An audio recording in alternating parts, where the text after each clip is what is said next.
Khubor ka Batisi TV. Lawan Rashapi da ka Orange Nissan Loom So Po near Fire Brigade Shillong, Ringkat bat ka Victorium, ka Dukan ki Tiar Kilan Met, ka Babhatam Hakador ka Babit, Hanong Thumai Old Beat House Shillong. Rakhe ka Women's Day da ka health checkup, Ringkat bat ka Woodland Hospital Shillong. Uchuba au Ubalong unong ilam jong ka Bharatiya Janata Party ubapay ye ka Jala Meghalaya bat ubalawan yo kajat hanong ba Shillong menta kasngi ka Sautrik unay liber arajar arpuway.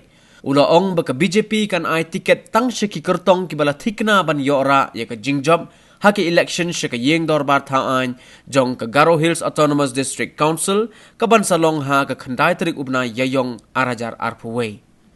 Habaya keren bat kilat pathay khubor uni unong ilam jong ka party BJP. Ubapet ye ka Jala Meghalaya ulaong ka jingpen slem man penbena ye ka kerteng jong ki kertong kalong baka party kadang bisar bha ye ki kertong ki bala wan pan tiket banya aireng hagani ka election na ka tiket jong ka BJP. Garo Hills District Council elections matter. So this is a local elections. That is why all the district president they are working hard. Their Mandal president also working hard. They have forwarded applications. Aspirant candidates applications to the state.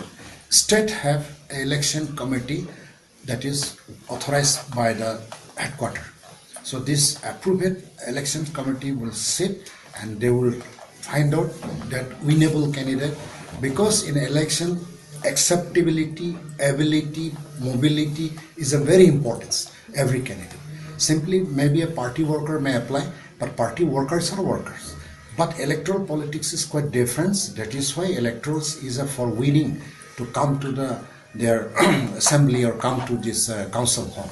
So that is why it is very important. That is why electing this kind of, it is a purely at hard task, Hercules task for the state elections committee. So they will decide, they will give ticket within 2 to 3 days maximum. So that is we have decided.